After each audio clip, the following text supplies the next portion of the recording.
북미 정상회담 앞두고 협상의 달인 트럼프 대통령의 머릿속에는 지금 어떤 전략이 숨어 있을까요? 지금부터 하나씩 전망해 보겠습니다. 정영태 북한연구소장, 홍현익 세종연구소 수석연구위원, 그리고 최용일 시사평론가 함께하셨습니다. 세 분 어서 오십시오. 안녕하세요. 안녕하세요. 자, 오늘 이제 5월이 시작됐으니까요. 북미 정상회담 이번 달 안에 열릴 예정 아니겠습니까? 자, 트럼프 대통령 연일 회담 전략에 대해서 많은 구상을 하고 있을 텐데요. 자, 어디서 만날 건가? 이 장소도 굉장히 중요한 의미가 있습니다. 트럼프 대통령이 판문점을 직접 거론을 했는데요. 들어보시죠. We are also talking about the possibility of the DMZ, Peace House, Freedom House. If things work out, there's a great celebration to be had on the site, not in a third-party country. Kim Jong-un, who has been very open and very straightforward so far, but he's talking about getting rid of the site, which was their big site. 네, 일단 판문점 장소적인 얘기 하기 전에 리틀 로켓맨 언급한 지 얼마 안 됐잖아요. 근데 지금 굉장히 김정은 위원장이 열려 있고 솔직하다, 180도 달라진 이런 그 평가들을 좀 내놓고 있거든요. 네, 그 핵실험장 폐쇄 또 그거를 또 보여주기 위해서 전문가나 언론인들 초청하고 그 다음에 장거리 미사일 발사 중단 이런 것들이 미국인들의 마음을 상당히 부드럽게 해줬고 트럼프 대통령은 역시 미국의 대통령이니까 자기의 정치적 요구에 부응하는 행동을 많이 했고 남북 정상회담 보니까 문재인 대통령이 아니라 김정은 위원장이 먼저 신뢰를 강조하면서 약속한 건 지켜야 된다. 11년 전에 한 약속을 우리가 안 지키고 있지 않냐. 네. 거꾸로 그렇게 나오니까 일단은 믿어볼 수 있을 만한 행동을 계속하고 있다. 트럼프 대통령 얘기로는 오랜 기간 자신이 하는 말을 지키고 있다. 그러니까 지금 최근에는 적어도 최근에는 말을 하고 안 지킨 적이 없다. 이런 거를 높이 사는 것 같아요. 그리고 특히 처음에 말씀드렸듯이 미국 국민들이 바라는 바를 우선적으로 지금 해주고 있기 때문에 그러면 더 큰 걸 얻을 수 있다. 그리고 폼페이오가 가서 얘기를 들어보니까 자기가 제일 신이 많은 신복이잖아요. 그렇죠. 가서 들어보니까 맞대더라. 근데 시진핑 주석도 김정은이 진짜 비핵화 의지가 있다 그러고 문재인 대통령도 또 있다 그러니까 그렇다면 내가 직접 확인할 순서가 온 것이다. 이런 얘기가 이렇게 같습니다. 결심이 쓴 것이다. 네. 이렇게 보시는군요. 자, 장소 관련해서도 좀 전향적인 입장이 나왔습니다. 지금 해외에만 언급이 되다가 트럼프 대통령이 판문점을 직접 언급을 했거든요. 어제 우리 홍현익 박사님은 제주도, 평야 여기가 이상적일 거다 이렇게 얘기를 하셨는데 지금 판문점 어쨌든 우리 한반도 내로 지금 장소가 구체화되는 것 같습니다. 그러면서 이제 트럼프 대통령이 사용한 단어를 보면은 대표적이고 중요하고 영속적인 이런 표현을 썼거든요. 판문점이 가는 상징적인 의미 누구보다 잘 알고 있다. 뭐 이렇게 볼 수 있겠죠.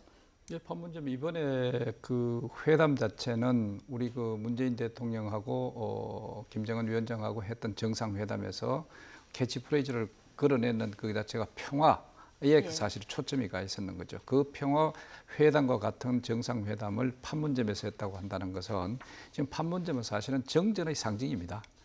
그러니까 이게 정전이 소위 종전이 돼가지고 이 평화로 가기 위한 아주 그 적절한 장소라고 사실 볼 수가 있죠. 그래서 마찬가지로 소위 트럼프 대통령도 이러한 상징성을 이제 최대로 지금 부각을 시키고 있는 건데 제 개인적인 생각으로는 트럼프 대통령이 굉장히 밀린 것 같아요.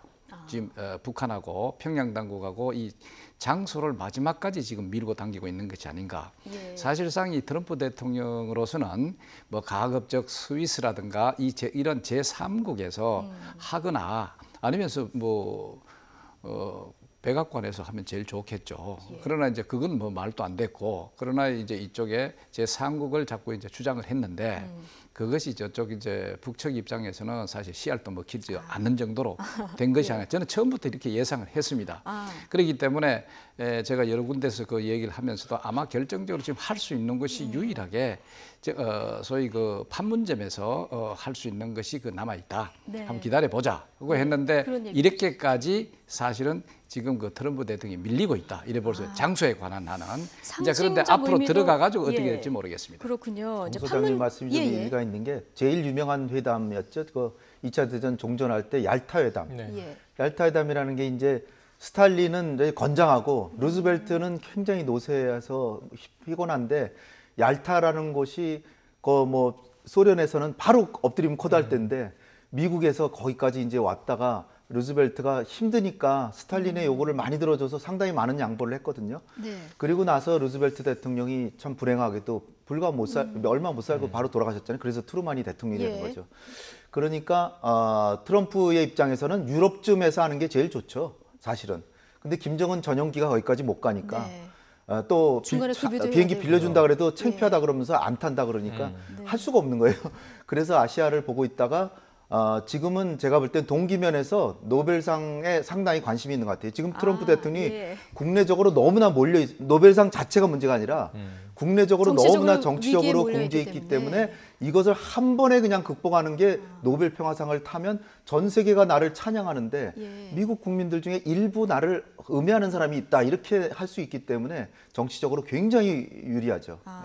그래서 지금 굉장히 여러 가지로 시기도 그렇고 장소도 그렇고 이렇게 전향적으로 나오는 이유가 거기 있을 수도 그런 있다 것 이런 같습니다. 전망을 해주셨는데 어쨌든 우리 정부는 처음부터 이제 판문점 얘기를 좀 했었고요. 네. 그런데 이제 미국 측에서는 꺼려하는 것으로 알려졌었는데 정 박사님 말씀대로 어떤 실무 물밑 접촉에서 장소와 관련해서는 조금 저 미국 측이 밀리는 것이 아닌가 이런 예상도 좀 해볼 수 있을 것 같습니다. 이번 남북 정상회담이 네. 판문점에서 열리는 이 장면이 전 세계로 영향을 줬겠죠. 송출이 됐잖아요. 사실은 그렇죠. 스위스 혹은 스웨덴, 제3지대, 유럽 거론이 됐는데 5개로 압축됐다고 얘기했다가 2개로 압축됐다. 근데 그게 몽골의 울란바토르하고 싱가포르, 예. 아시아 지역에서 김정은도 갈 수 있고 트럼프 대통령도 좀 안심할 수 있는 그런 곳이 대략 나왔는데 판문점으로 급선회한 데는 문재인 대통령의 제안, 75분 네. 통화했지 않습니까? 그리고 남북 정상회담에 전 세계에 생중계되면서 일으켰던 파장. 이걸 보니까 트럼프 대통령의 머릿속에 이분도 방송인 출신이잖아요. 예. 영감이 떠오른 것 같아요. 그러니까 가장 드라마틱한 장면을 연출하기 위해서는 뭐가 좋을까? 그런데 또 판문점이면 자유의 집, 평화의 집을 직접 거론했는데 예. 그러면은 재방송 같은 느낌이 들지 않습니까? 그러니까 이 트럼프 대통령은 창의적으로 판문점 지역에서 하되 미국의 중요성을 강조하고 아까 얄타 회담처럼 세계적인 회담으로 만들어야 되는 상황입니다. 그렇다면 적어도 북측과 남측을 군사 분계선을 아예 넘나드는 상황을 연출하지 않겠는가. 예. 사실은 북측을 가게 되면요. 네. 남측에 오게 되면 뭐가 문제냐면 김정은 위원장이 남쪽을 밟았을 때 우리 군이 사열을 하잖아요. 네. 이 약식 이 전통 의장되긴 했지만 그런데 우리 군이 사열을 양국의 지도자에게 하면서 우리 대통령이 안 나오는 건 이상하죠.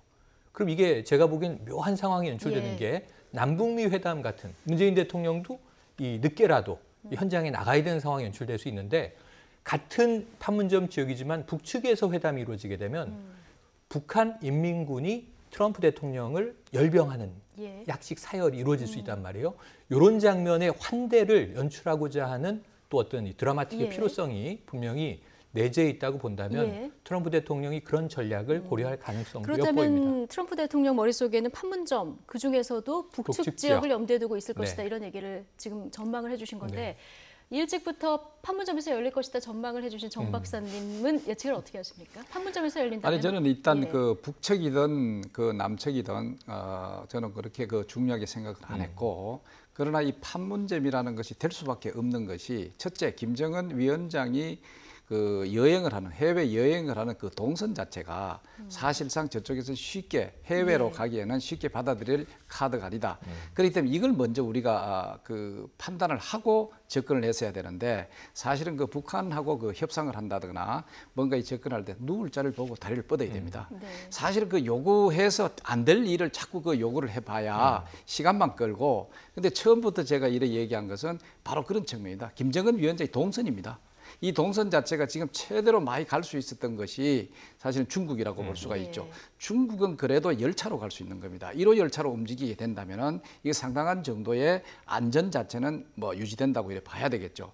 그런데 이제 저는 마지막에 좀 흔들린 것이 뭐 흔들냐면은 이게 이제 사실 이게 미 그 트럼프 정부가 자꾸 밀린다고 했는 이유가 지금 유럽에 뭐 스웨덴이니 뭐 이런 식으로 이래 하다가 갑자기 어디로 오느냐면은 싱가포르하고 몽골로 좁혀집니다. 네. 그리고 몽골은 혹시도 모르겠다. 왜냐하면 그게 또 열차로 또 움직일 수 예. 있는 그런 측면이니까. 근데 몽골에 갔을 때 거기에는 사실상 여러 가지 인프라라든가 이 정상회담 하기에는 좀 부적절합니다. 전체적으로. 예.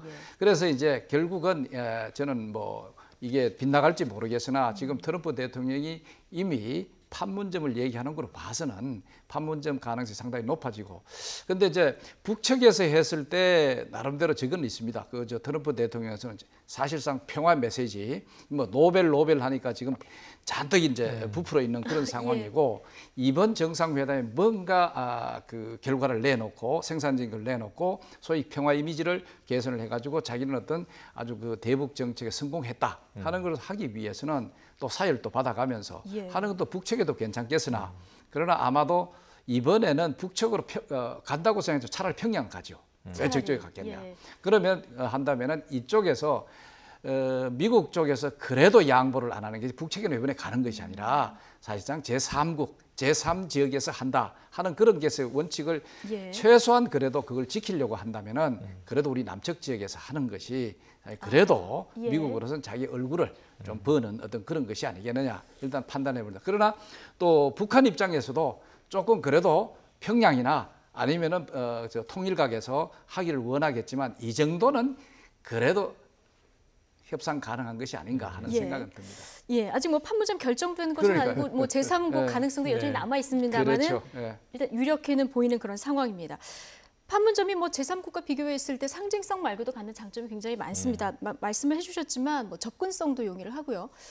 그 접근성 면에서 본다면은 남북미의 정상이 한 자리에 모여서 한반도 비핵화를 선언할 수 있는 이런 극적인 장면, 혹시 이런 장면도 연출될 가능성도 있을까요? 일찌감치 문재인 대통령께서 그러니까 벌써 지난달 초에 북미 정상회담이 잘 되면 내가 잠깐 들려서 3자가 종전선언을 할 수도 있지 않겠나 이런 얘기를 하셨어요. 그래서 그게 3자 종전선언 구상이 급부상한 적이 있었죠. 그러다가 미국에서 판문점 얘기가 이제 좀 수그러들면서 좀 이제 그 일단 북미 회담하고 그 다음에 이제 3자 4자 해가지고 시진핑 주석까지 4자 종전선언 쪽으로 이제 좀 턴하는 이게 방향을 전환하나 했더니 다시 판문점이 급부상하고 있기 때문에 그리고 이제 이게 28일 날 문재인 대통령하고 트럼프 대통령하고 전화 통화를 거의 1시간 10분 이게 하고 나서 이게 이런 얘기가들이 나오는 거 보니까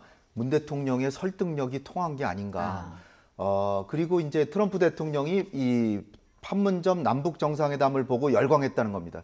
제가 생각할 때는 판문점이 거기서 뭐 정상회담 할 만한가 이렇게 생각했을 것 같아요. 트럼프 대통령이. 근데 요번에 기획을 정말 잘해서 모든 게 정말 잘 됐고 마지막에 그 평화의 집에서 이 벽면에다가 이 비디오까지 이렇게 쏴가지고 이게 공연하고 정말 와, 어떻게 저 장소를 저렇게 만들 수 있나.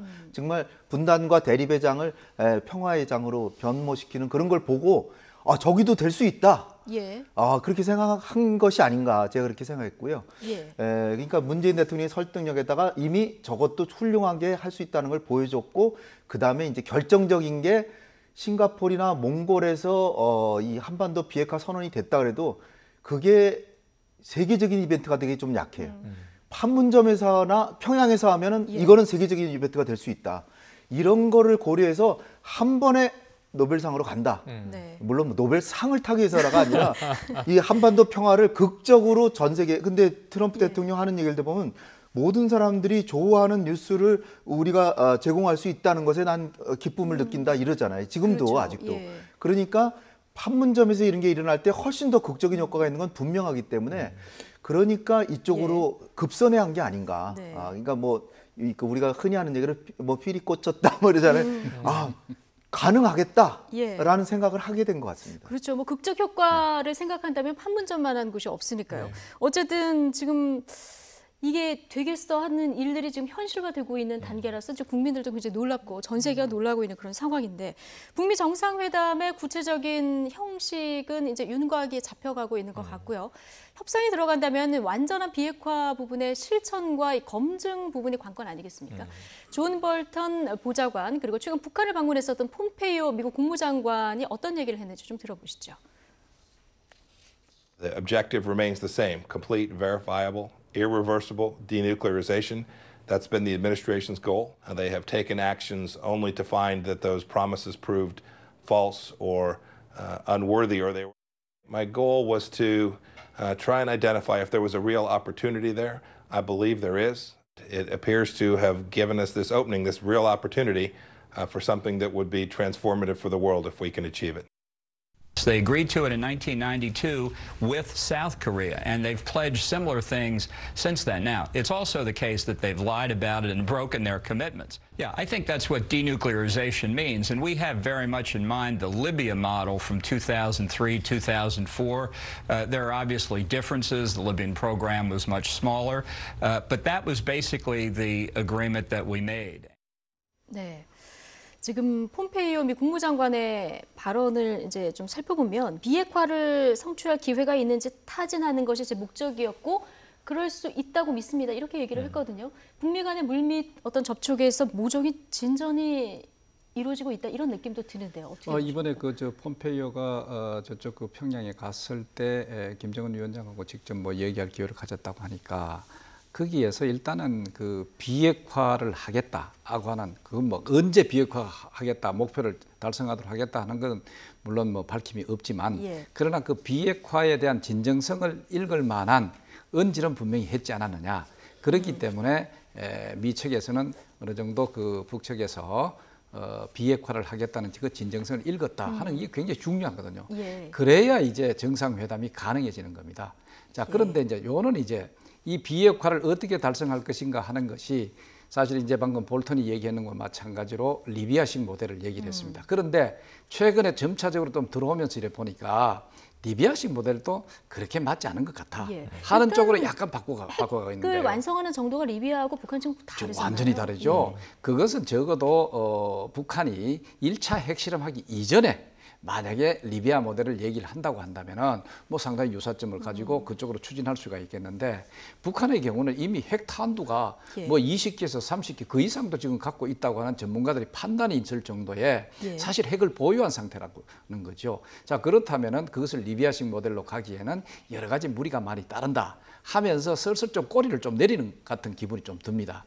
그런데 이제 또 그거 대안으로 또 얘기를 하는 것이 우리가 92년에 저 남북한에 소위 그 비핵화 공동선언을 한 적이 있습니다. 그 공동선언을 한번 벤치마킹할 필요가 있겠다 하는 얘기가 나옵니다. 거기에는 뭐였냐면은 핵무기 시험, 생산, 보유, 사용을 금지하고 핵 제철이라든가 그다음에 우라늄 농축 시설도 금지하고 남북 공이 그 핵사찰을 공동 핵사찰을 하도록 되어 있습니다.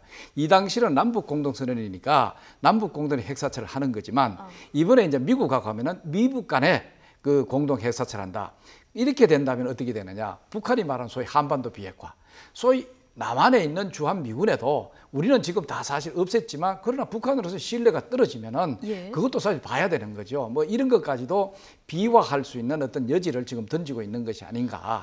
사실 이렇게 본다면은 서서히 그 리비아 모델에서 상당히 그 뭔가 이 이번 협상에서 좀 좋은 결과를 뭐 어떻든 그 결과가 어떻든 간에 좋은 결과를 해서 성공적이었다고 하는 그쪽으로 좀 움직이고 있는 것이 아닌가 하는 데 있어서 이번 미북 정상회담을 비관적으로 보기보다는 저는 비교적 좀 긍정적으로 보는 그런 측면이 강합니다. 리비아하고 북한 그 차이가요. 그 핵의 완성도에서도 엄청 차이가 나지만 뭐 보통 차이가 아니죠. 정말 핵실험부터 한 번도 안 하고 부품만 좀 갖고 있었을 뿐이에요. 그러니까 미사일 좀 이전하고 폐기하고 뭐 이런 건데 그렇기 때문에 선 폐기 후 보상이 이게 그 협상이 가능했다는 거죠. 그렇죠. 그러니까 뭐 더군다나 이제 결정적인 게 뭐냐면 리비아는 가다피는 언제든지 미국이 제거하려면 제거할 수 있어요. 사막에서 천막 치고 자는데 언제라도 이를테면 공격하면 굉장히 취약한 상태예요. 북한은 땅굴이 수십 개에다가 묘양산 뭐 숨을 때도 많고 6.25 때 전쟁에서 지지 않았고요. 그다음에 이제 또 다른 차이점이 뭐냐면 리비아는 엄청난 산유국이에요. 그래서 수십 년 동안 제재를 받으면서 사실은 미국의 제재만 풀리면 엄청 잘 살 수 있는 나라.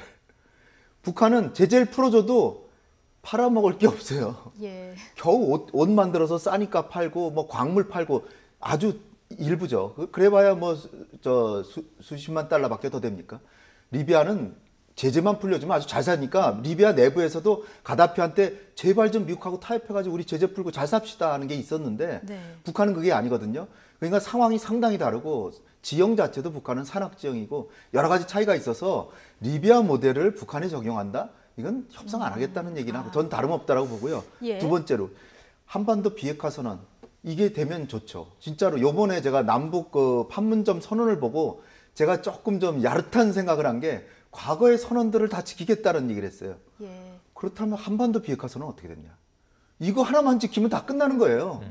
그런데 김정은이 먼저 약속은 지켜야 된다. 왜 2007년 약속을 왜 남한은 안 지키냐? 지금까지, 예. 이런 식으로 했잖아요. 네. 거기서 문재인 대통령께서 그렇다면 일찌감치 1992년에 한반도 비핵화 선언한 거 왜 당신들은 왜 안 지키냐? 이렇게 얘기할 수 있는데 제가 이제 그거 자체는 그런데 존 볼튼이 지금 92년에 약속하고 북한은 이걸 깨버리지 않았냐?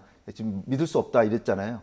근데 이거는 그건 잘못됐다고 봐요. 왜냐하면 북미 간의 상호 안전보장 조치로서 그 뒤에 뭐 핵 합의 이런 걸 했는데 미국도 약속을 많이 안 지켰거든요. 그러니까 북한만 안 지킨 게 아니니까 예. 존 볼튼의 얘기는 일방적이다는 얘기를 들을 수밖에 없는 거예요. 북한이 안 지킨 건 맞아요. 맞지만 원인 제공의 상당수를 미국이 했기 때문에 그래서 이번에는 체제 안전 보장을 해주면서 믿을 수 있게 보장해 줄 테니까 포기해라 하니까 이번엔 좀 가능성이 있겠다 이렇게 좀 기대를 해보는 거죠. 예.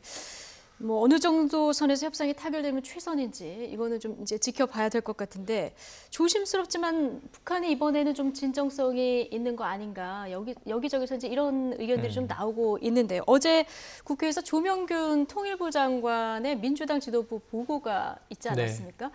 남북 정상회담 당시 김정은 위원장이 무력 불사용 또 불가침과 관련해서 이런 얘기를 했다고 합니다. 박범계 더불어민주당 수석 대변인의 발언 내용으로 함께 들어보시죠. 김정은 국무위원장은 이러한 무력 불사용 또 불가침과 관련해서 대단히 확고한 표현을 썼다라고 조명균 장관은 말했습니다. 그 내용은 김정은 위원장은 맹약이란 표현과 함께 확약이란 표현을 썼다. 명약할 수 있다. 그리고 확약할 수 있다. 라는 표현을 썼고 만약에 북이 무력을 사용한다는 것은 제 손으로 제 눈을 찌르는 것 아니냐라는 정도의 표현까지도 했다고 했습니다.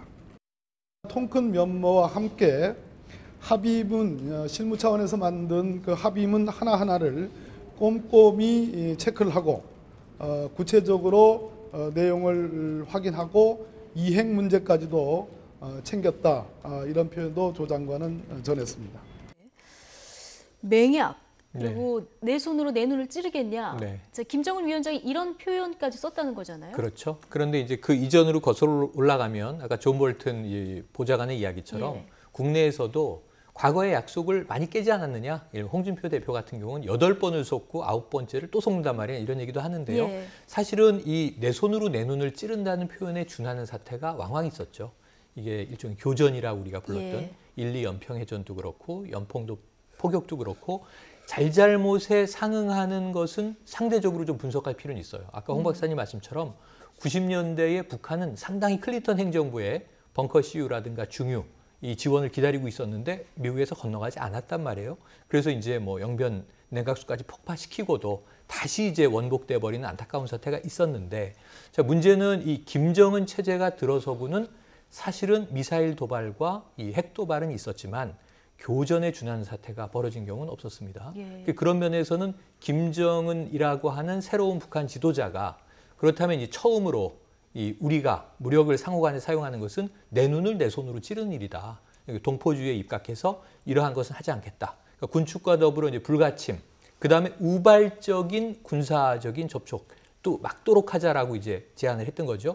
그런데 이 진정성을 이제 우리가 지금 믿을 것이냐 말 것이냐, 전 시간이 해결해 줄 거라고 봅니다. 예. 이행의 정도를 보면 되는데, 그런데 저는 9시 29분에 군사분계선에서 만나서 남북 지도자가 첫 회담을 할 때 오전 회담에 모두 발언을 듣고는 조금 파격적인 이야기가 나올 것도 같다. 왜냐하면 거기서 이행에 대한 이야기를 김정은 위원장이 먼저 던지거든요. 그렇죠. 그래서 예. 이 잃어버린 11년 얘기를 하면서 과거에도 남북 주민들의 기대감을 한껏 고조시키는 발언들은 있었지만 이것이 결국은 이행되지 않으면 낙심만 커지는 경우가 있지 않았느냐. 그러니까 이행이 중요하다. 이 얘기를 먼저 합니다. 그래서 예. 그렇다면 이번 회담에서는 이행에 대한 다양한 검증 가능성을 포함해서 진정성을 전달하기 위한 노력을 상당히 할 것 같다. 네. 이게 이제 북미 회담으로 연결될 거거든요. 그래서 결국은 이 트럼프 대통령의 말이 맞습니다. 시간이 해결해 줄 것이다. 네. 이행의 정도를 앞으로 보면 하나하나 확인이 되겠죠. 예, 이 진정성 부분과 관련해서는 홍 박사님이나 우리 최영일 평론가님이나 김정은 위원장이 이행의 문제를 먼저 언급한 부분, 이 부분은 굉장히 긍정적인 시그널로 볼 수 있다. 이런 얘기를 지금 해주셨는데, 자, 조금 전에 들어보셨지만 김정은 위원장 비핵화에 대해서 통 크게 시원하게 그러면서도 또 합의문 하나하나를 꼼꼼하게 체크했다. 조명균 이제 통일부 장관 이런 얘기도 했다는 건데요. 김정은 위원장의 이런 행보, 정세현 전 통일부 장관은 또 이렇게 분석을 했습니다. 이 얘기도 들어보고 다시 오겠습니다. 그 최종적인 그 비핵화의 뭐 일정이라든지 시한 같은 것은 북미 정상회담에서 트럼프가 나오겠죠? 결정을 하겠지만 예. 그 정도 그 김정은 위원장이 전향적인 태도를 보이는 거 보면은 미국으로부터 좀 사인이 있었지 않나 하는 생각을 했어요.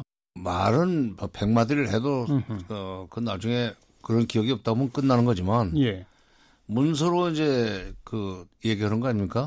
완전한 비핵화를 통해서 그 한반도 핵 없는 한반도를 만들기로 하였다. 그것이 그 굉장히 의미가 있는 표현이고, 그거는 완전한 비핵화는 미국한테 할 얘기를 미리 하는 겁니다. 네, 네. 그러니까 김정은 위원장이 판문점에 와서 문재인 대통령한테 그 선물을 주는 것은 문재인 대통령 그 자체보다 트럼프 대통령한테도 이런 얘기를 하겠다는 예고이기 때문에. 남북 정상회담에서 나온 얘기가 북미 정상회담의 예고편이기 때문에 미국에서 뭔가 사인이 있었을 것이다. 이렇게 얘기를 하고 있거든요. 박사님은 어떻게 보십니까? 그 남북 정상회담에서는 뭐 여러분들 잘 아시다시피 사실 그 비핵화와 관련돼서 뭐 크게 무슨 결정을 한다든가 논의할 수 있는 그런 장이 아니라는 건 이미 알려진 사실이고, 사실 그 특성상 그렇습니다. 이것은 어디까지나 미북 간의 소위 그 군사적 군사 안보적 예. 차원에서 대화를 해서 풀어야 된다 하는 것은 이미 북한이 오랫동안 그 유지해온 그런 그거고, 거기에서 크게 벗어나지는 않을 겁니다. 그럼에도 불구하고 사실상 우리 이번 정상회담 자체가 상당히 그 중요한 모멘텀이기도 하고, 앞으로 남북 간 관계 개선을 보다 더 확대하고 발전시켜 나가기 위해서는 우리 국민들한테도 어느 정도 비핵화와 관련된 나름대로의 그걸 언질이 사실 있어야 된다. 그 하는 것으로서 강하게 많이 그 요구를 했을 그런 가능성이 굉장히 크다. 그래서 우리 정부가 이래 밝힌 것 중에 사실상 비핵화 부분 마지막에 있는 그 부분을 빼고는 이미 뭐 모든 것이 상호 실무진에서 이게 타결이 돼 가지고 사실 갖고 올라갔고, 그다음에 마지막에 그것 때문에 그 마지막 순간까지 그 실행일을 했다. 이런 식으로 나오는 거잖아요. 자, 거기에서 저도 사실 이렇게 생각을 했습니다. 한반도 비핵화가 되풀이하지 않을까? 한반도 비핵화라는 의미 자체를. 그런데 이제 그렇지만 이번에는 한반도 비핵화라는 표현을 쓰지 않고 다른 표현을 좀 더 진전된 표현을 쓸 거다. 그래서 혹시 비핵화를 위해서 남북이 공동으로 노력할 것이다. 이런 정도 나올 것 같다는 생각이 사실 들었습니다. 예. 그런데 제 예상과는 조금 더 나가가지고 완전한 비핵화를 위해서 남북이 예. 각자 할 일을 한다 하는 쪽으로 이제 사실 나갔다 하는 것은 어디까지나 그래도 남북한의 비핵화라는 어떤 그런 데서 좀 얘기를 하고 의견을 좀 교환을 했다. 그리고 또 거기에서 진정성 있는 나름대로의 비핵화를 하겠다고 하는 것을 알렸다고 하는 것은 나름대로 진전이라고 볼 수가 있죠. 이건 마찬가지로 그 미북 정상회담에서도 저는 똑같은 비슷한 어떤 그런 결과가 나오지 않겠느냐. 첫째, 비핵화는 한다고 하는 것은 분명히 저는 김정은 위원장이 육성으로라도 그래야 할 가능성이 굉장히 큽니다. 그런데 예. 문제는 이렇습니다. 비핵화를 그런데 언제 어떻게 할 것이냐. 소위 그 시점 자체가 굉장히 중요하게 될 겁니다. 구체적인 내용들. 예를 들면 예. 사실 그 미국 트럼프 대통령 경우는 그래도 6개월이나 한 1년 정도에서 동시적으로 무슨 해결하자 이런 정도 나온 반면에 사실 북한으로서는 이것을 단계적으로, 소위 북한식 표현은 계단적으로 그러죠. 단계적으로 동시에 해결하자 이렇게 본다면은 그 계단, 소위 단계를 예. 어떤 식으로 해가지고 어디까지 갈 것인가 하는 데서는 굉장히 그 논란거리가 사실 있을 거고, 이것을 분명히 하는 데는 굉장히 그 많은 시간을 요하게 될 것이다. 자, 이것을 위해서 이번 정상회담에서 차라리 어느 정도 좀 모호하게 결정을 내리고 그 다음에 좀 이 실무회담 형태로 앞으로 이제 미국 간에 예. 이 연속적으로 해나갈 가능성이 역시 있지 않겠느냐. 그래서 이번 정상회담에서 모든 것이 비핵화라고 하는 그것을 확인해 줄 정도로 그것이 언제 어떻게 확인해 줄 정도로까지 나오기에는 좀 어려운 측면은 분명히 있다는 데서 우리 일단은 관전 포인트를 예. 한번 설정해 볼 필요가 있지 않은 생각입니다. 예. 어쨌든 진짜 완전한 한반도 비핵화가 이루어진다면 뭐 이보다 좋은 일이 그렇죠. 있겠습니까? 자, 이런 논의들이 최근에 거론이 되면서 지금 이런 일련의 한반도 비핵화 이 주역들 좀 조금 이른 예상이긴 합니다만 이제 아까 말씀하셨듯이 노벨 평화상 얘기도 네. 거론이 되고 있거든요. 예. 예. 그러니까 저는 그게 이 트럼프 대통령 입장에서는 지금 굉장히 절박감이 있어요. 예. 왜냐하면 11월 중간 선거인데 지금 미국 내에서는 악재만 뻥뻥 터져왔단 말이죠. 그래서 그것을 아메리카 퍼스트라고 하는 또 한미 FTA의 강조라든가 주로 경제, 공장들이 미국으로 돌아오고 있다, 일자리가 미국으로 돌아오고 있다. 근데 이게 금방 체감되는 게 아니란 말이죠. 예. 그런 면에서는 지금 성추문 터졌죠. 러시아 스캔들 계속되고 있죠. 또 이제 청문회에서는 의회에서는 계속 또 증언들이 나오고 있죠. 그러다 보니까 이 트럼프 미국 대통령은 이 글로벌 거버넌스를 이끌어가는 그런 문제보다도 미국 내의 지지율을 부양하는 게 지금 가장 급선무입니다. 중간 선거는 다가오고 재선에 대한 또 어떤 이 본인의 의지는 강하고 그러다 보니까 모멘텀이 필요한데 모멘텀이 지금 북핵 문제가 된 거예요. 제가 보기엔 이건 굉장히 오바마 행정부에서 이 처리 못했던 전략적 인내로 그냥 이 밀어버렸던 문제이기 때문에 트럼프 당대에 해결한다면 정말 큰 모멘텀, 노벨 평화상까지도 가능하다. 근데 노벨 평화상을 받기 위해서는요, 전 조건이 3종 세트가 갖춰야 된다고 봐요. 예. 비핵화가 이루어지고 검증 네. 가능하게. 두 번째로는 종전선언을 하고 최소한 남북미가 이것을 평화협정으로 바꿔낸다면 여기는 중국까지 참여해서 그럼 적어도 이 남북과 주변 이 미국, 중국 관계국들의 4국의 평화협정이 체결되면 이 정도 조건이면 노벨 평화상감이 될 것이다. 될 것이다. 그러면은 트럼프 네. 대통령은 한번 욕심을 부려봐도 좋다. 예. 그러면 아까 쭉 신중론들을 말씀 주셨을 때 북한의 입장에서는 핵을 버리면 뭔가 받아야 되거든요. 네. 경제 총력 아니겠습니까? 김정은 위원장이. 그러니까 이게 오히려 북한이 시간을 끌 여지가 없어요. 과거 예. 같으면 핵을 안 놓으려고 하면 한 2, 3년을 밀고 가면은 트럼프 대통령 레임덕이 오면서 흐지부지 또 다음 정권을 바라보게 되는데 이번에는 적어도 연내로는 이러한 프로세스를 끊어야 이 북한에서는 이제 경제 제재에서 좀 풀려날 수 있는 전환점이 생길 것이다. 그래서 서로 다 모멘텀이 필요한 상황이라 트럼프 대통령이 조금 여기에 이제 한번 정열을 쏟아부으면 노벨상은 네. 조금 가시화될 가능성도 네. 있다라고 뭐 비핵화 종전선언 평화체제 구축이 되면 그동안의 모든 과를 덮고 가능성도 있다 이런 얘기를 해주셨는데 가능성도 네, 있다. 좀 가능성도 기대를 확실하다는 아니고. 너무 예. 너무 과대하게. 너무 과대하게. 아니 그렇게 되면야 좋죠. 네. 예. 좋은데 종전선언을 할 수 있는데 네. 평화협정 체결이라고 하는 거는 평화협정 안에는 NLL 문제도 해결돼야 되고 유엔사는 적어도 해체돼야 되고 그다음에 주한미군 문제도 분명히 북한이 거론할 텐데 이게 금년 내에 타결된다고 생각이 매우 예. 쉽지 않은 문제다. 그러니까 평화협정에는 평화를 관리하는 기구까지 설정하고 뭐 여러 가지가 이제 좀 그 아주 타결하기 어려운 문제들이 많이 있거든요. 그러니까 예. 종전선언을 할 수 있어요. 이건 정치선언이니까 네. 시진핑 주석까지 참여해서 4자 종전선언까지도 올해 내에 갈 수는 있다고 봅니다. 특히 판문점에서 하면 3자 정상회담에서 종전선언하고 시진핑 주석하고 4자 만나서 4자 그 평화협정 체결을 위한 회담을 하면서 4자 정상이 만나서 시진핑 주석과 함께 4자가 종전선언까지는 할 수 있는데 네.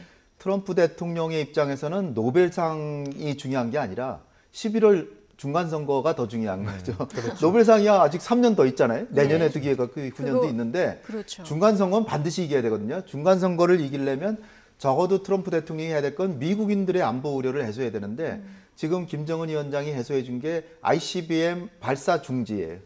발사만 중지했지 아직 있잖아요. 뭐 ICBM을 폐기시킨다 하면은 미국 사람들은 완전히 환호할 겁니다. ICBM을 폐기한다면. 근데 폐기까지는 아니더라도 프로그램을 동결 정도 시키고 그다음에 핵 프로그램도 동결시키고 그다음에 미국인 억류자 이번에 판문점에서 트럼프 대통령 돌아갈 때 같이 딸려서 보내고 그다음에 이제 비핵화 완료 시점을 정하고 그다음에 사찰 검증을 받겠다. 그리고 사찰 검증도 그냥 일반 사찰이 아니라 어디가 좀 의혹스러우니까 좀 보자 그러면 저 24시간 이내에는 보여주는 그 정도까지만 해준다면 노벨 평화상 문제 없다. 문제 없다. 그 정도만 되면 문제 없는데 평화협정까지 가기는 간다면 굉장히 더 어려운 좋죠. 과정이다. 더 좋은데 그거는 예. 좀 난제가 있다. 네. 그러니까 트럼프 대통령이 정말 선전해서 저도 트럼프 대통령을 뭐 지지자는 아니지만 요즘엔 좀 그 각별한 지지를 보내서 지지를 좀 보내고 잘 싶은 마음이 노벨 평화상 받았으면 예, 좋겠어요. 근데 예. 우리 대통령도 당연히 받으실 텐데 그 정도에만 해줘도 왜냐하면 뒤에는 다 우리 대통령이 다 그러니까요. 고생하시는 지금 건데 문재인 대통령 역할이 더 큰 거 아니야? 너는 우리 국민들 제 욕심은- 사이에서는 그런 예. 얘기가 나오는데 아니, 제 욕심은 예. 김정은도 받았으면 좋겠어요. 김정은도 세 받았으면 명이 좋겠는데 공동수상으로. 근데 김정은이 받으려면 네. 인권 문제를 해결해야 돼요. 인권 문제를 해결 안 하고 노벨위원회에서 노벨상을 줄 수는 없습니다. 따라서 정치범 수용소를 다 폐쇄한다든지 네.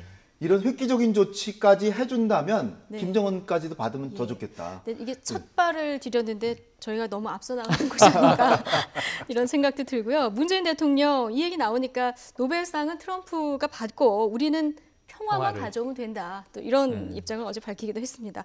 어쨌든 좀 닮은 듯 묘하게 또 다르기도 하고 닮기도 한 김정은 위원장과 트럼프 미국 대통령, 네. 거기에 좀 신중한 우리 문재인 대통령. 예. 이 세 사람이 이렇게 맞물려 가면서 의외의 결과가 나올 수도 있다. 이런 전망도 지금 나옵니다. 말씀하신 대로 홍 박사님 말씀이 이 트럼프 미국 대통령을 왜 지지하느냐? 사실은 초기에는 비호감이었잖아요. 극적으로 당선이 돼서 깜짝 놀랄 일이었습니다.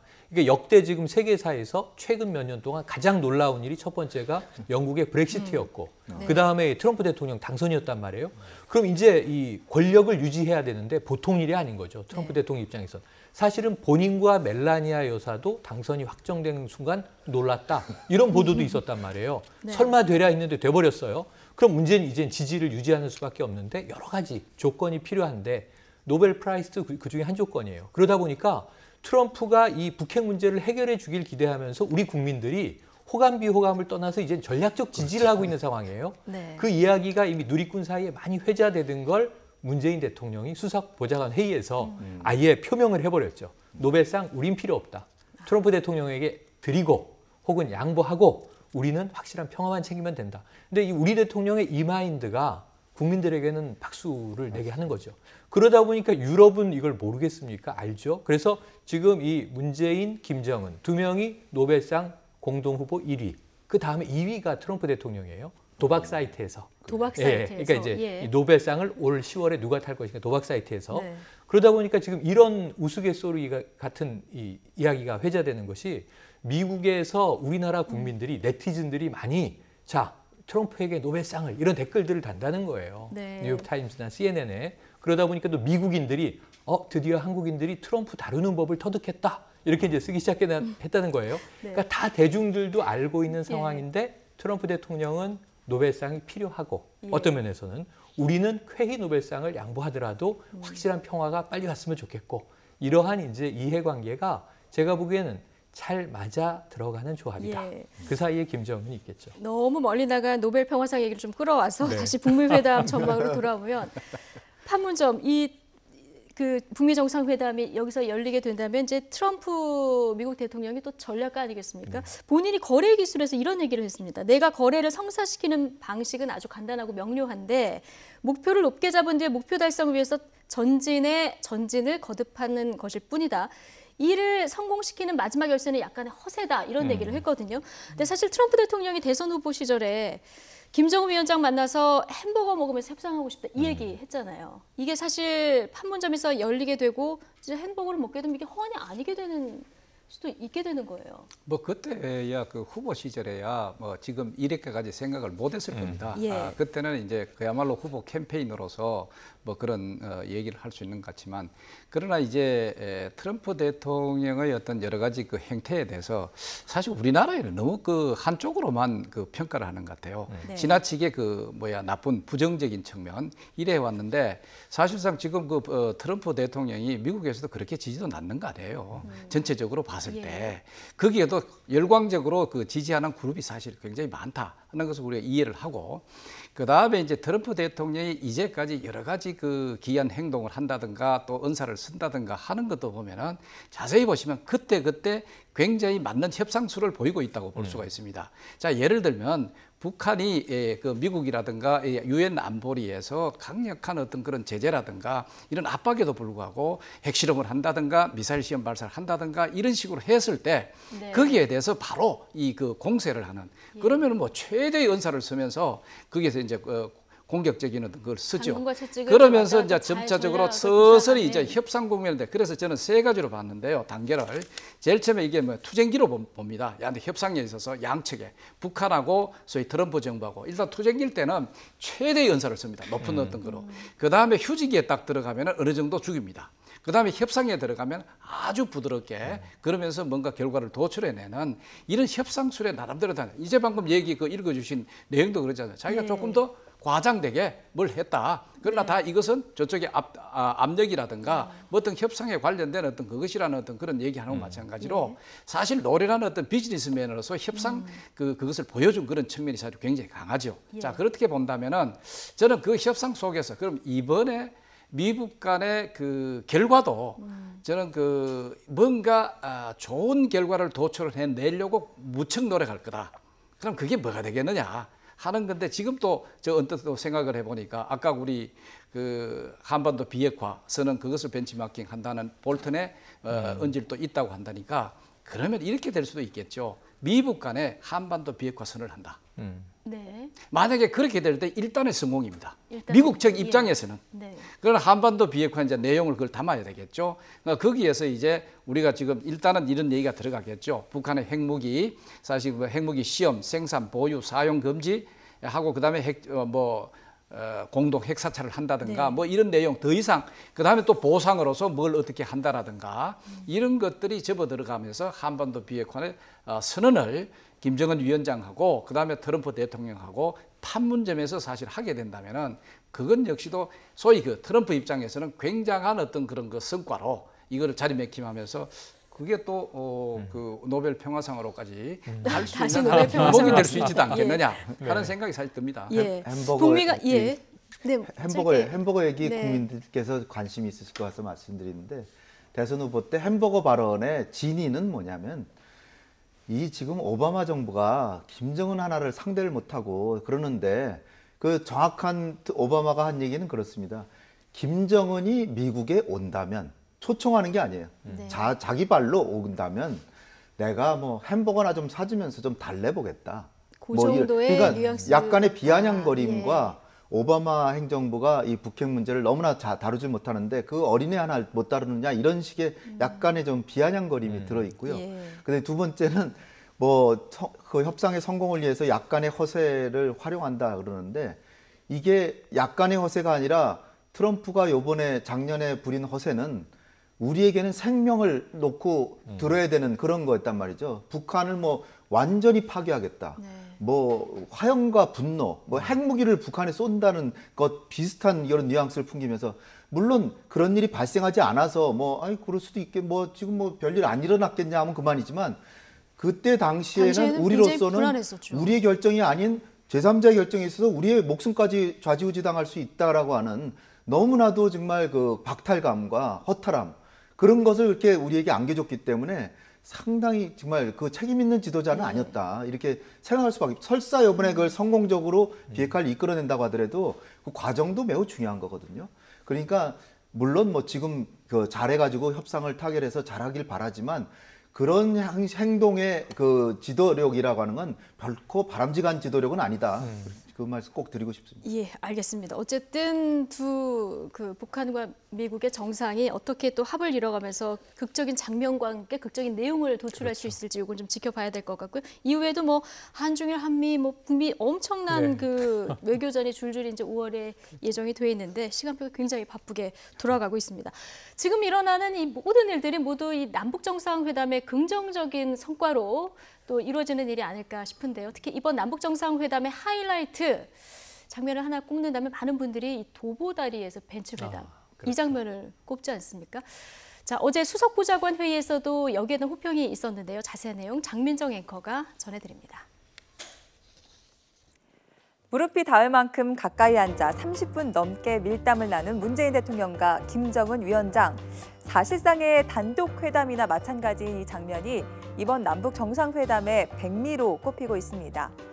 영상은 생중계됐지만 소리는 들리지 않아 한편의 무성 영화 같았던 이 장면.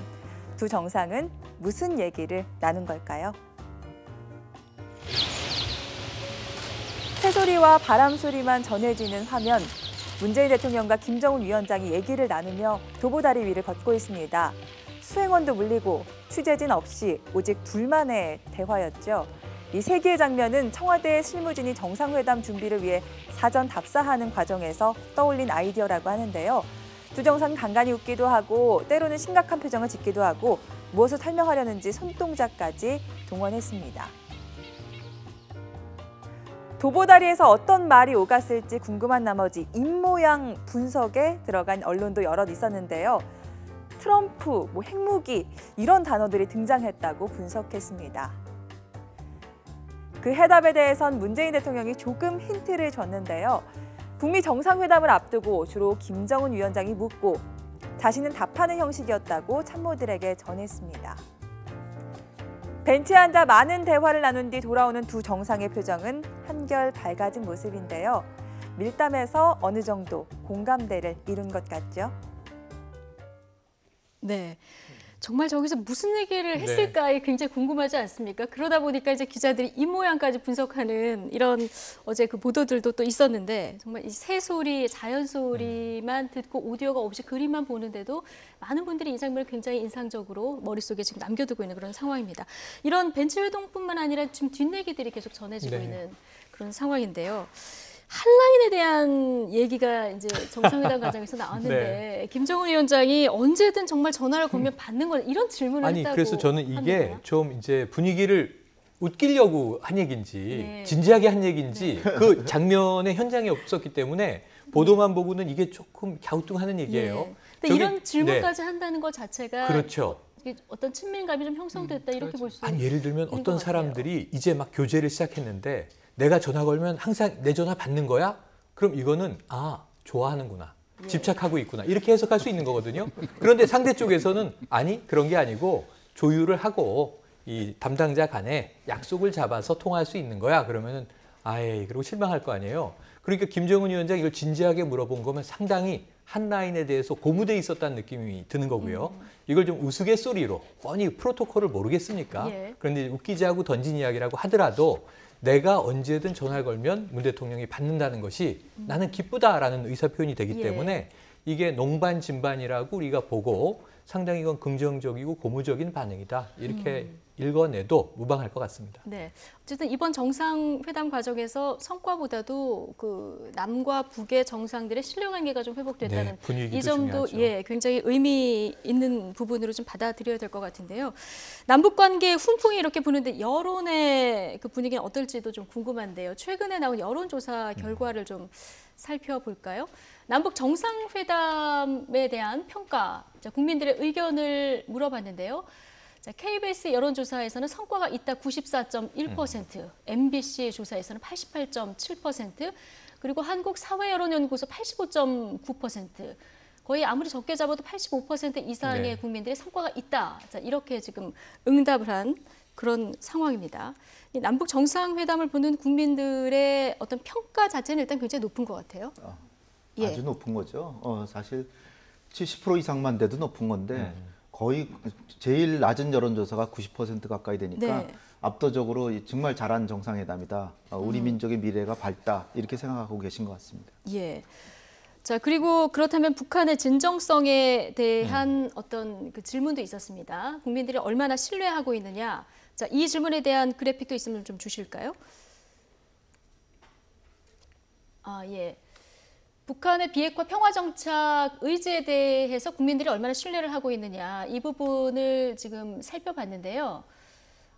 과거와 비교를 했을 때 변화. 한 가지만 중요하게 보시면 여기서 과거에는 북한을 난 불신했지만 이제 정상회담 보고 나니까 신뢰할 만하더라라고 전환한 퍼센테이지가 52%가 넘는 거고요. 반대로 나는 원래는 북한 좀 신뢰했는데 보고 나니까 못 믿겠어. 이런 퍼센테이지는 저기 2.1%에 불과합니다. 나머지는 이제 신뢰가 신뢰로 그대로 연결되거나 불신이 불신으로 그대로 연결된 경우니까 변화의 모멘텀을 보면 압도적으로 과반 이상이 믿지 못하겠다 해서 믿을만하다 이렇게 바뀐 거기 때문에 북한에 대한 또는 북한 지도부에 대한 김정은 위원장과 혹은 뭐 김정은 일가에 대한 신뢰는 상당히 높아진 것이기 때문에 네. 이것이 앞으로 남북 이 대화나 교류 협력에 큰 기반이 되는 거거든요. 국민적 여론의 지지는 뒷받침이 되고 있다. 이렇게 분석을 해도 무방할 것 같습니다. 지금 심지어 자유총연맹 국내 그 최대 보수단체 보수단체죠. 아니겠습니까? 여기서 판문점 선언 적극 지지한다 이런 성명도 지금 나온 성명이 상황이에요. 나왔고요. 그리고 이제 아침에 출발할 때 제가 보고 깜짝 놀랐던 것은 제한군인회에서 나와 있는 띠를 이렇게 메고 있는 분들과 악수를 일일이 하고 대통령이 차에 오르시는데 그 처음에 이게 반대하러 나온 집회 참석자인지 찬성하러 나온 집회 참석자인지 이게 궁금했었는데 예. 알고 보니까 이제 잘 하고 오시라고 환영하러 나오신 건데 예. 그리고 제한군인회 역시 보수적인 단체란 말이에요. 주로 이제 군 출신 인사들이 모여 있는 그리고 자유총연맹까지 포함한다면 사실은 지금 자유한국당 정도를 빼고는 우리나라에서 대체로 보수적인 집단, 시민단체, 세력 대부분 다 남북 정상회담에는 좀 우호적인 시각을 가지고 있다. 이렇게 네. 해석할 수 있겠습니다. 네, 국민적인 분위기는 이런데요. 지금 말씀하신 대로 유독 이분 남북 정상회담에 대해서 굉장히 좀 부정적인 의견을 내놓고 있습니다. 자유한국당 홍준표 대표 얘기인데요. 어제는 기자회견을 또 열었습니다. 이번 남북 정상회담 어떻게 비난을 했는지 영상으로 만나보시죠. 이벤트는 차고 넘쳤지만 본질적인 문제는 하나도 해결이 되지 않았습니다. 북한 김정은과 우리 적 주사파들의 숨은 합의가 자리 잡고 있다는 생각을 하게 됩니다. 이번 정상회담 선언문 1조 1항에 민족 자주의 원칙을 확인한다는 내용입니다. 우리 민족끼리로 표현되는 북한의 대표적인 공전선 전략이자 한국 내 주사파들의 이념적 토대입니다. 예, 질의응답 드리겠습니다. 민족 자주 원칙은 1972년 7.4 남북 공동성명을 들어갈 때부터 이어진 내용인데 그렇다면 이제 박정희 정부 때도 주사파가 있었다고 보시는지. 다시 공부하고 질문하세요. 판문점에서는 국회 비준 이야기가 나오는 가운데 자유한국당만 홀로 기획한 로드맵이 나오지 않았다는 이유로 홀로 반대하는. 국회 비준이란 말은 아예 헌법책을 보지도 안 하고 하는 질문. 자, 헌법책을 제대로 보고 질문하십시오. 문정희 특보가 강연했던 내용 중에 북한 김정은이 원하는 거는 북한 평양에 그 맥도날드나 스타벅스가 들어서는 거다 말하는. 됐어요. 네, 됐어요. 네. 그분나 북한 가서 살았으면 좋겠습니다. 네, 그래 답변하겠습니다.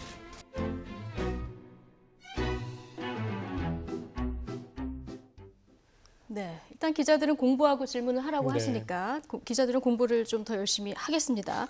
그런데 예, 판문점 선언의 민족자주 네. 원칙이요. 이 부분이 이제 주사파 이념의 토대다 이런 주장을 지금 하고 있는데 홍 박사님 팩트 체크를 좀 해주시면 어떻게 되는 겁니까? 자주를 추구하는 건 맞죠. 예. 소위 주사파라고 하는 분들이. 근데 7.4 남북 공동성명 박정희 대통령 때 이우락 중정부장이 평양 갔다 와서 이제 발표한 7.4 남북 공동선언 거기 자주 평화 민족 대단결 3대 원칙으로 이제 합의한 겁니다. 그래서 우리 민족이 분단된 것 자체도 우리 때문에 분단된 게 아니잖아요. 네. 외세의 국제 정치적 역학 관계로 분단이 된 거기 때문에 통일은 우리가 자주적으로 해야 된다. 그런 원칙을 합의한 건데 이게 사실 자주적으로만 되기는 어렵죠. 자주적으로만 되기 어려운 게 우리가 주변 강대국보다 우리가 세계 10위이지만 주변 강대국보다는 약하기 때문에 주변 강대국들도 통일을 반대하지 않거나 네. 지지해 줘야 통일이 되는데 어쨌든 주체적으로 남북이 상호 협력해서 자주적으로 통일을 가자고 하는 것은 이건 주사파뿐 아니라 민족주의적 생각을 하는 분들도 있고 민족 보수주의자들도 자주적으로 해야 된다는 건 누구나 다 생각하는 거죠. 민족주의자들이 주사파입니까? 그건 아니죠. 자주라는 것은 굉장히 소중한 개념이고 국가안보의 첫 번째가 국가의 자주성을 지키는 건데. 네.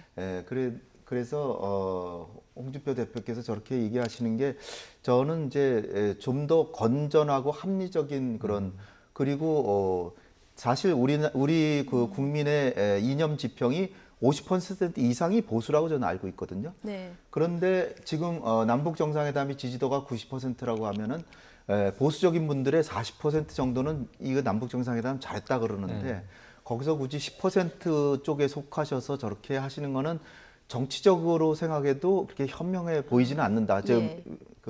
제 생각으로는 그렇습니다. 네.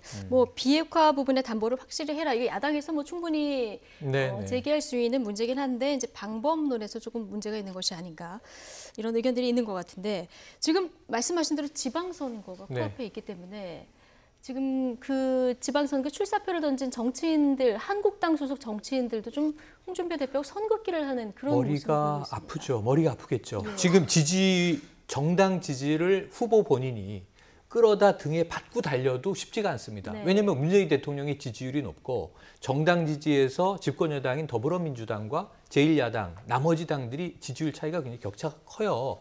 그럼 지금 홍준표 대표의 아까 말씀해서 제가 안타까운 게 뭐냐면 기자 공부 좀 하고 오시오. 저도 궁금한 게 72년 7.4 공동성명에도 우리 민족끼리 이제 우선 이 통일을 끌고 간 걸로 돼 있는데 그땐 주사파가 아니란 말인가? 아까 여론조사로 보면요. 국민의 최소 85%에서 94%가 주사파인 상황이에요. 그러면 홍준표 대표가 그게 안타까우시면 아주 공격적이고 적극적인 설득 커뮤니케이션을 해서 왜 문제인지를 설득해야 되는데 궁금해서 그걸 물어보면 공부하시고 됐고 북한 가서 사시고 이렇게 얘기하면 이건 제가 보기엔 선거는 설득이잖아요. 네. 이게 프로파간다를 해야 되는 상황에서는 이건 지겠다는 이야기가 되는 겁니다. 그러니까 내부에서 오죽 답답하니까 재선에 도전하는 유정복 인천시장, 현 인천시장이고 이제 다시 나옵니다. 그만 좀 얘기하시라고, 그만하시라고 지금 이런 얘기가 내부에서 나오고 있는 상황입니다. 그러니까 지금 제가 보기에는 이제 6.13에 임박할수록 많은 후보들이 최소한 TK 정도를 빼고 이 홍준표 대표가 계속 문재인 정부에 특히 남북 정상회담에 각을 세우는 것에 대해서 부담스러워질 텐데 자, 잘 보시면 6.13 직전에 큰 이벤트가 있는 게 북미 정상회담입니다. 네. 그럼 그때도 만약에 김정은 위원장과 트럼프 미국 대통령이 기분 좋게 비핵화를 포함해서 여러 가지 문제를 평화적으로 해결하는 워딩들이 나오게 되면 홍준표 대표는 그때 뭐라 그러겠습니까? 트럼프 미국 대통령이 주사파일 수도 있다. 그러면 6.13 지방선거 어떻게 되겠습니까? 그래서 이런 대목 때문에 내부에서도 이제 우려가 상당히 커지고 있다. 이걸 지금 자유한국당 지도부가 명심하셔야 되는 타이밍에 온 것 같습니다. 네, 지금 어쨌든 지방선거 앞두고 여론의 불리한 걸 알지만 계속 이제 같은 주장을 이어가고 있는 그런 상황인데 어쨌든 어제 청와대가 판문점 선언 국회 비준 이걸 요구하지 않았습니까? 지금 자유한국당 그리고 바른미래당까지 지금 시기상조다 이런 입장을 보이는 것 같은데요. 네. 이 국회 앞으로 동의 절차에는 어떤 절차들이 남아 있는 겁니까? 마지막으로 국회 비준은요. 일단은 지금 현재는 판문점 선언에 대한 비준이기 때문에 판문점 선언이 비준의 대상인가? 이걸 이제 정치권이 우선 갑론을 박하는 거예요. 그 대목에서 아마 어쩌면 홍준표 대표가 헌법책을 더 보고 오시오. 이런 선언문은 비준의 대상이 아니오. 그럴 수도 있어요. 아까 홍 박사님 말씀처럼 평화 협정을 체결한다. 이거는 반드시 국회 비준이 필요한 사안이죠. 헌법적으로도. 그런데 이제 판문점 선언도 하나의 이 북한을 준 국가급으로 판단을 하고 비준을 하게 된다면 간단합니다. 비준의 원칙은. 재석 의원 과반 출석에 이 출석 의원 과반 찬성이면 통과되거든요. 네. 그러니까 지금 국회가 293석이기 때문에 이게 만약에 본회의에 상정이 된다면 사실은 147명의 찬성으로 비준은 될 수 있어요. 그래서 만약에 상정되느냐 안 되느냐 여부에서 여야 합의가 우선 걸려 있고요. 그리고 올라온다면 자유한국당 116석 전원이 반대를 하더라도 나머지 캐스팅 보트라고 우리가 부르는 야당들은 이 가장 그 중간에 바른미래당이 있는데요. 어떤 입장이냐면 선언문에 완전한 비핵화가 명문화된 것은 긍정적으로 평가한다. 다만 신중하게 이행을 지켜보자. 이 정도가 전 딱 제가 보기엔 중간적인 지점이거든요. 그래서 비준에 올라오면 통과 가능성은 높다. 문재인 대통령은 어제 수석보좌관 회의에서도 반드시 비준을 조속히 통과시켜달라. 이렇게 요구하기도 했습니다. 핵심 사항이 하나 있는데요.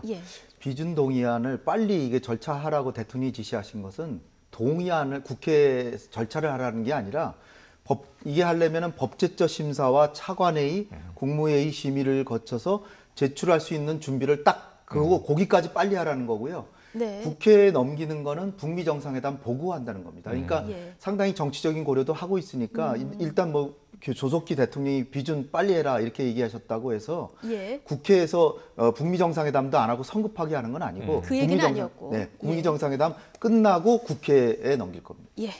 어쨌든 정치권 뭐 갑론을박은 네. 있을 수 있습니다만은 지금 목표가 한반도 비핵화로 평화 체제 구축 아니겠습니까? 이 목표를 향해서 달려가는 데는 뭐 국민들도 다 한 마음이니까요. 좀 힘을 합칠 부분은 또 합치고 이렇게 나갔으면 좋겠습니다.